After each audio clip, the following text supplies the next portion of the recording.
काय जितू काय वाटतं तुला, तुझा कसा एकूण अनुभव होता? माझा अनुभव खूप चांगला होता. म्हणजे प्रत्येक सिनेमाच्या प्रत्येक प्रमोशनला आपण हे म्हणतो की हा सिनेमा वेगळा आहे, हा सगळ्यांनी पाहावा वगैरे वगैरे, ह्या सगळ्या गोष्टी होतात. पण फार कमी रोल असे असतात की जे केल्यानंतर आपल्या स्वतःमध्ये काहीतरी एक अंश का होईना काहीतरी बदल घडतो, काहीतरी देऊन जातो तो रोल. तर हा रोल केल्यानंतर मला असं वाटतं मी माझ्या आईशी जरा आणखी बरं वागू लागेन. मी माझे नातेवाईक ज्यांना मी इतके वर्षात भेटलेलो नाही आहे त्यांना मला जाऊन भेटावं असं वाटतंय. ज्या आजीने मला लहानपणी मला लाडू दिला होता, म्हणजे लाडूवाला नानीजी, त्या मला नेहमी बोलवत असतात. तर मी आत्ता पुण्यात जाऊन त्यांना भेटून आलो. मला असं वाटतं ती जी माणसं आहेत ही आपली माणसं आहेत जीवाभावाची. आणि तुला हे कोण सांगणार, म्हणजे तू आपला परिवार फक्त आपले आई वडील आणि आपले भाऊ एवढं नसतं ना, हे सगळे असतात.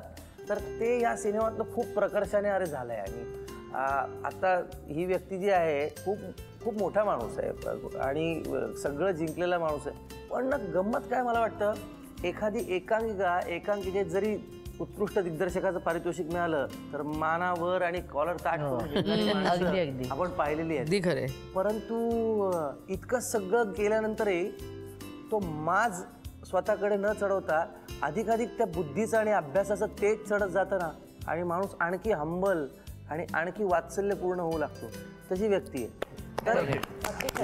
आणखीन एका माणसाचा उल्लेख करायला लागतो इथे, तो सुद्धा राजेशमुळे आम्हाला त्यांची ओळख झाली आणि त्यांचा मोठेपणा आम्हाला कळला असं मी म्हणेन. ते म्हणजे आमचे डॉक्टर श्रॉफ बोमन इराणी. म्हणजे त्याच्याबद्दल आपण बाहेर खूप ऐकलं होतं किंवा इतर कलाकार सांगायचे, पण जेव्हा प्रत्यक्ष अनुभव आपण घेतो तेव्हा आपल्याला कळतं की हा माणूस खरंच किती ग्रेट आहे. की खरं तर 2 दिवसच त्यांचं काम होतं. पहिल्या दिवशी कुठेही ते नव्हते सीनमध्ये, म्हणजे कॅमेराच्या मागे होते ते खरं तर. पण तो माणूस युनिफॉर्म घालून, डॉक्टर्स युनिफॉर्म घालून आमच्याबरोबर रिहर्सल करत होता. आम्हीच त्याला सांगायचो की आप नाही आहे तो क्यू करणे. नाही, मला आलं पाहिजे, मला तुम्ही सांगा. तो आमच्याकडनं शिकत होता मराठी. छोटासाच रोल आहे, छोटंसंच एखादं वाक्य असेल, पण हे तो शिकत होता आमच्याकडनं. Please everybody please pay attention. मला सांगा हार्ट कुठे, आता मला सांगा किडनी कुठे. नाही ना, अरे इकडे ना बाबा, इकडे. इतका मोठा आर्टिस्ट आणि विचारांनी पण, म्हणजे ते जे कार्य करतायत आज ते सुद्धा इतकं महान आहे. त्याची आम्हाला माहिती त्यांनी दिली, पण त्याच्यामुळे सुद्धा कुठेतरी मी हे काम करतोय असं कुठे नव्हतं. त्याचं तेज जे आहे ना ते वेगळंच आहे त्या माणसाच्या. आणि त्याच्यामुळे त्या एका बंद खोलीमध्ये सुद्धा एक वेगळी पॉझिटिव्हिटी होती. म्हणजे ॲक्च्युली अख्ख्या सिनेमामध्ये राजेशची पॉझिटिव्हिटी आहे.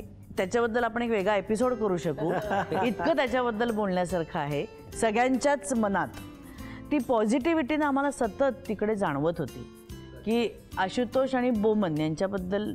तर एकीकडे ही स्टॉलवर्ड्स मंडळी आहेत, ही मोठी मोठी माणसं आहेत. काय जेव्हा बातमी कळली तेव्हा काय कसं वाटलं आणि आता कसं वाटतंय? मी तिला सांगून ठेवलेली होती की काय असेल तरी पहिलं आम्हाला कळव, पुढचं आम्ही मग बघू तुम्हाला. बरोबर. मग कसं काय पुढचं चांगलं? मग पुढचं मला पण आवडलं, फॅमिली त्यांचे चांगले आहे म्हणून मी बोले ओके. आम्हाला जावई कसं आहे? व्यवस्थित आहे. बाबा बोला. हमको भी पसंद गिरा है. मैं बोला ठीक है मंजूर करेगा अपन बोल के इसको पर हमने मंजूर की. अजून कोण बोलणार? तुम्ही. अपोजिट्स अट्रॅक्टचं एक बेस्ट एक्झाम्पल आहे हे दोघं. भाई एकदम शांत आणि वहिनी एकदम असा चुलबुली टाईप्स. हां द्या बहिणीकडे. माझी मोठी बहीण आहे ही, पण मला खूप सपोर्ट केलं आहे तिने. म्हणजे माझ्या लग्नाचंही तिने खूप हेल्प केलं आहे माझं. पण मला आज म्हणजे असं वाटतं की बेस्ट म्हणून बहीण मिळाली आहे मला. म्हणजे कधी वाटलं नव्हतं की म्हणजे ती काही माझ्यासाठीही करेल. म्हणजे असं आम्ही खूप भांडायचो, नेहमी भांडत असतो, आजही भांडतो आम्ही खूप फोनवर, एकमेकांना काही ना काही बोलतच असतो. तिला सांगते मी नेहमी की तू अशीच भांडते माझ्याशी, तू नेहमी भांडते. पण कधी ना कधी आम्ही मग नंतर पॅचअप होतंच आमचं. दुसऱ्यांदा जेव्हा मी कॉल करते तर ऑलमोस्ट बॅक टू नॉर्मल असतो आम्ही. म्हणजे असंच आमचं रोजचं चालत असतं. मम्मीलाही कधी कधी आम्ही त्याच्यामध्ये मिक्स करतो की हां तुझ्यामुळे झालं हे ते सगळं. तर मग मम्मी वैतागून म्हणते तुमचं काय ते तुम्ही बघा, मला मध्ये घ्यायचं नाही. काही असेल तर तुम्ही करा, तुम्ही बसा गपचूप.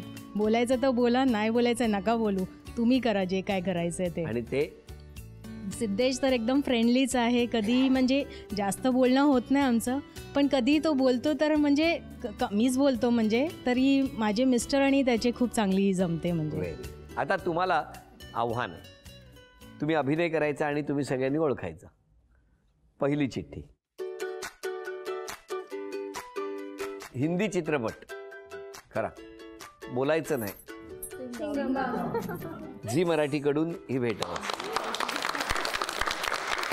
पुढची चिठ्ठी, तुम्ही अभिनय करायचा. हां, हे गाणं आहे, गाणं.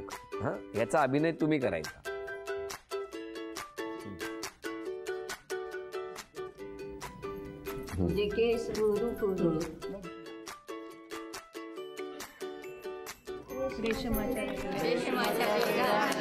गाणं रेशमाचे रेघानी. हा अभिनय काय होता? थांबा थांबा, काय होतं ते? आता रेशमा म्हणजे असं ना, मराठी गाणी काहीच नाही महाराष्ट्र नसून. ही रेशमा कोण? ही रेशमा कोण? झी मराठीकडून ही भेट. आता म्हण ओळखा.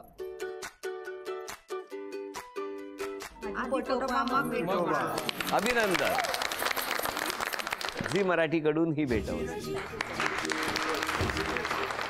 केप्रकडून ही भेटवस्तू तुमच्यासाठी. तुमच्या 3 अपेक्षा सांगा मिस्टर. ते जसे बोलके नाही आहेत तर मला असं एक्सपेक्टेशन्स आहेत की ते थोडे बोलायला पाहिजे. बर, काय हो, ती पहिली अपेक्षा आहे. तुमचं काय म्हणणं आहे? करतो मी ट्राय खूप बोलायसाठी. हां, मग काही शब्द बाहेर येत नाहीत का? तसं नाही आहे, बोलतो पण. बरं, दुसरी अपेक्षा? बर्थडे वगैरे आला तर गिफ्ट पहिलेच मिळायला पाहिजे अशी माझी एक्सपेक्टेशन आहे. गिफ्ट देत नाही असं नाही, देतात पण नंतर देतात. तर मला म्हणणं यंदाच्या वाढदिवसाचं गिफ्ट यंदाच मिळावं, ते पुढच्या वाढदिवसाला नको. नाही असं नाही होत कधी, असं नाही होत कधीच. हां, मग तेव्हाच मिळतं, पण जरा लेट मिळतं. त्याच दिवशी पण लेट जरा. अच्छा, तुम्ही सरप्राईज देता. हां. तिसरी अपेक्षा? तिसरी अशी नाही आहे काही. दोनच. बरं, तुमच्या 3 अपेक्षा सांगा. माझ्या 3 तर नाहीत, पण एक आहे की ती खूप धावपळ करते. तर ते ॲक्च्युली मला खूप आवडत नाही, कारण ती सकाळी म्हणजे स्कूलला जाते. जर का तिला नाईट शूटिंग असेल, परत मग ती नाईट शूटिंगला जाणार आणि परत सकाळी उठून परत तिकडनं ती शूटिंगवरून स्कूलला जाणार आणि परत जर का कॉल आला की शूटिंग आहे परत तर मग परत ती नाईट शूटिंगला जाणार. म्हणजे 2 दिवस ती झोपत नाही आणि ती कधी दाखवणार पण नाही की मी दमली आहे किंवा काय. ॲक्च्युली ते मला खूप आवडत नाही आणि मी तिला बोलतो सुद्धा की नको करू. मग ती जरा रागवते वगैरे की हे ते, तर मला ते आवडत नाही की ती धावपळ करते म्हणून. एवढी तुम्ही जरा स्वतःची काळजी घ्या असं त्यांचं. हां, कळलं. बरं, क्षमा मागायची तर कुणाची आणि धन्यवाद द्यायचे तर कुणाला द्या? धन्यवाद द्यायचा तर पॅरेंट्सला, माझ्या आईला, वडील होते माझा भाऊ जो आता नाही आला आहे. त्यांनी मला ॲक्च्युली खूप सपोर्ट केला आहे आणि तो अजून पण करत असतो. म्हणजे की तू कर वगैरे हे कर. तो म्हणजे मी डान्सिंग फील्ड जेव्हा केली चूज, तर इतर लोक वगैरे जरा बोलायचे की फिल्म इंडस्ट्रीमध्ये काय एवढं, म्हणजे ती वाईट लाईन आहे म्हणून. म्हणजे जरा शिक आणि चांगल्या याच्यामध्ये जा. पण माझा भाऊ असा होता, माझे वडील, माझी आई, माझे सर्व ही जी मंडळी ती अशी होती की नाही, तुला जे आवडतं ना ते तू कर. भावानी खूपच सपोर्ट केला मला. भाऊ, आई, वडील. आईवडिलांची पण आवड होती की नाही जायला पाहिजे. तर त्यांनी खूपच हे केलं, खुश केलं मला. सगळ्यांना हो. आणि सॉरी, क्षमा. सॉरी म्हणजे सॉरी असं काय नाही आहे. सॉरी तर आता सर्वांना बोलीन मी, काय चूक झाली असेल तर माफ करा. काय हो, जेव्हा ह्या असं म्हणाल्या तेव्हा तुम्हाला काय वाटलं? कन्फ्यूज झालं. कोणाला मी सांगू हा म्हणजे आणखी 2 होती ना. त्यांनी आहे ना सगळ्यांना सांगून ठेवलेलं आहे, कोणी मला चांगलं बोलेल ना मी त्याला 1000 रुपये देईन.